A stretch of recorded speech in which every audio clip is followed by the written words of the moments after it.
السلام عليكم ورحمة الله تعالى وبركاته. اليوم عندنا راح نديرو دي صابلي محبوبة الجماهير كما يسموها. عندنا بالنسبة للمقادير كما راكم تشوفوا، عندي هنايا 250 غرام تاع مارغرين طرية، يعني بدرجة حرارة المطبخ. 250 غرام هي اللي ما عندهاش الميزان، هي هذه العلبة الصغيرة، هذه فيها 250 غرام. إذا نعاود لكم، عندي 250 غرام تاع مارغرين طرية، عندي كاس تاع سكر ناعم سكر غلاس، عندي كاس تاع مايزينا او نشا، عندي 5 مغارف تاع ماكله تاع الزيت، عندي سكر فاني ولا لو زيت دو سيترون، يعني المعطر اللي يكون عندكم اللي تبغوه نتوما. عندي بالنسبه للبيض عندي حبه بيض كامله، وعندي صفار حبه بيض، يعني حبه بيض كامله والحبه الثانيه ندي منها غير الصفار. وعندي ملعقه تاع الشاي تاع خميره كيميائيه، يعني ناكد ونقول لكم ماشي ملعقه تاع قهوه، ملعقه تاع الشاي، يعني ملعقه صغيره مغرف صغيره تاع الشاي تاع خميره كيميائيه. وعندي بطبيعه الحال الفرينه باش نلمو العجين تاعنا. نروحوا الان لطريقه التحضير. بسم الله. عندي لا مارغرين نديرها داخل هنايا.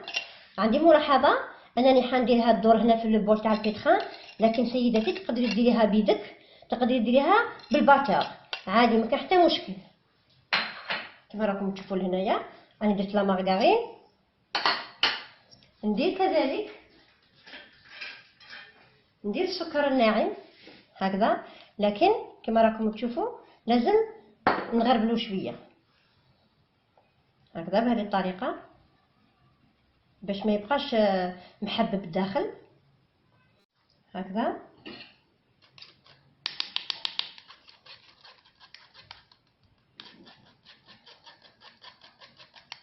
هكذا ندير السكر فاني تاعي، ندير الحبه تاع البيض،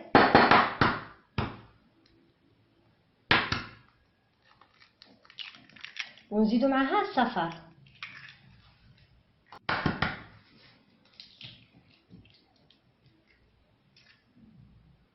هكذا، الصفار وحده.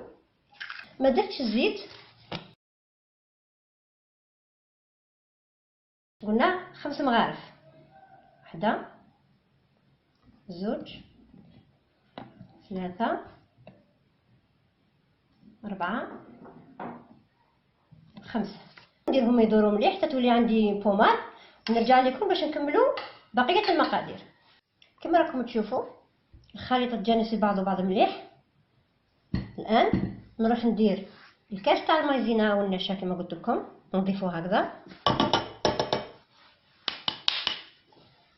نضيف كذلك معاه الفرينه، كميه من الفرينه هكذا،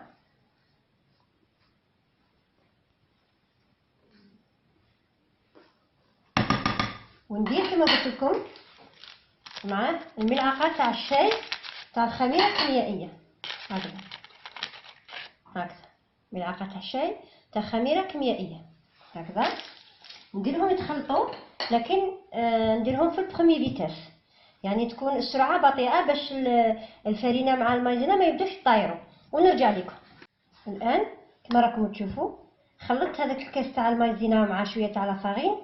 الان نكمل بيدي، من الاحسن انكم تكملوا بيديكم باش تعرفوا العجينه تاعكم كيفاش تولي، خاطرش قد ما تشوفوا بعينكم صح ماشي كما تحسوا بيديكم. اذا انا نزيد لافارين هكذا ونكمل نخلط بيدي حتى نتحصل على عجينه كما تاع لي صابلي، ما تكونش يابسه وما تكونش طريه بزاف. كما راكم تشوفوا الان راني نحصل العجينه تاعي، نديرها في البابي فيلم هكذا، نخليها تريح واحد 10 دقائق ماشي بزاف. كما راكم تشوفوا نخليها تريح واحد 10 دقائق ونوزنها ونرجع لكم.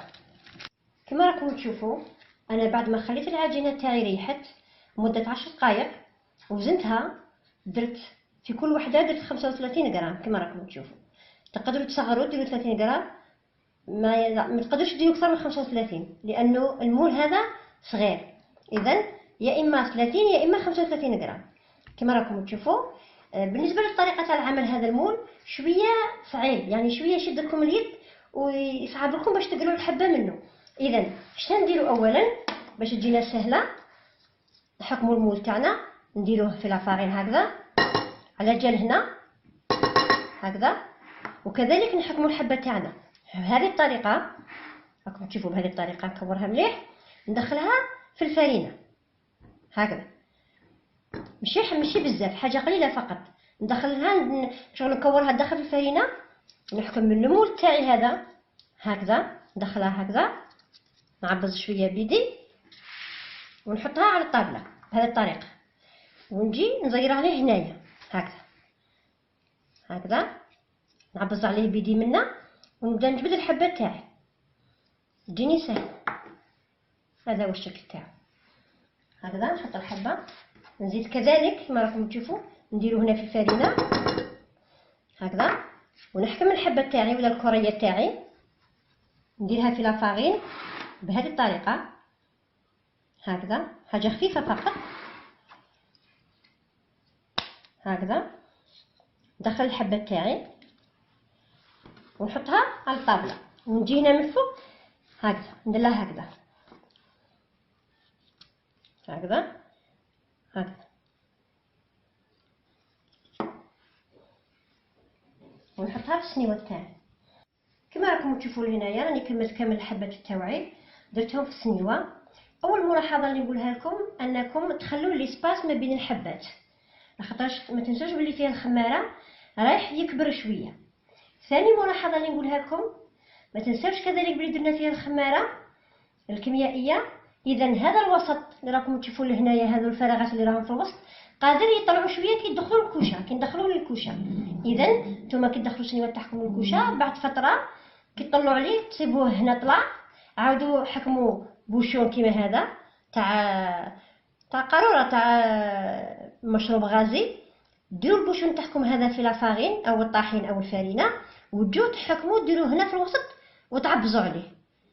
يعني نعاود باش تفهموني مليح، كي تدخلوا السنيوه تاعكم من عفوا للفرن بعد مده زمنيه واحد 10 دقائق ولا 15 دقيقه اقل، يعني اقل واحد 10 دقائق، تصيبوا هذا الفراغات اللي راهم في الوسط طلعوا شويه. اذا نتوما شديروا تجوا تحكموا بوشون كيما هذا تاع مشروب غازي تاع قاروره تاع مشروب غازي، تغطسوه هكذا في الفرينه وتجوا ديروه في الوسط هنا وتعبزوا عليه باش هذا المكان يعاود يهبط، باش كي نجيو نزينوا الحلوى تاعنا نعمروا هذو الفراغات بالحليب النسلي. اذا انا نروح ندخلو للفرن نخليه يطيب، لازم اللون تاعو يبقى ابيض ما يديش لون، ونعاود نرجع لكم. راكم تشوفوا هنا بعد ما طيبته قلت لكم نخلو اللون تاعو ابيض، ما لازمش يدين كولور لفوق، من تحت لهنايا ليجيرمون برك ماشي حاجه كبيره، ليجيرمون دوغي كما راكم تشوفوا هكذا. اذا الان الشكل تاعو ما تغيرش كما راكم تشوفوا. الان انايا عندي النسلي هو اللي راني حندير به، عندي النسلي هو اللي حندير به هنا، نعمر به هذو الفراغات كما راكم تشوفوا هكا.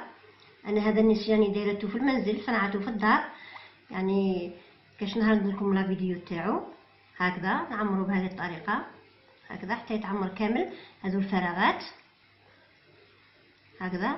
بالنسبه للكميه اللي عندي من هذوك المقادير اللي شفتوهم تاع 250 غرام زبده، دارت لي 32 حبه 32 حبه، يعني كذلك الحبه تاع البيض تلعب دور، كي تكون كبيره تلعب دور. اذا عندكم من 30 حتى ل 32 حبه على الحجم اللي درتو هنا تاع 35 غرام. اذا نكمل انا كامل الحبات تاعي عندهم من نيسلي، نديرهم في الوسط شويه تاع بيستاش، وفي حق الامانه ماشي بيستاش هو كاوكاو، درت له الكولورون فير بيستاش ودرت له لاغون تاع البيستاش. راني حنزين به في الوسط، ونتلاقاو نشوفوا الوصفه تاعنا ولا لي صابلي تاعنا في طبق التقديم. كما راكم تشوفوا هذه الحلوه تاعنا بعد ما كملت درت لها كامل النيسلي. اذا الشكل تاعها جميل جدا، المقادير بسيطه جدا، والتحضير طريقه التحضير سهله كما راكم تشوفوا هنا. الشكل تاع الصابلي تاعنا ما تغيرش، بقى هو، وهذا راجع الكميه تاع الخميره الكيميائيه ما لازمش تكون بزاف. اذا ان شاء الله تجربوه وان شاء الله يعجبكم، وما تنسونيش بالجيم، وما تنسونيش بالتعليقات، وما تنسوش تابونيو في قناتي، والى اللقاء في فيديو اخر ان شاء الله.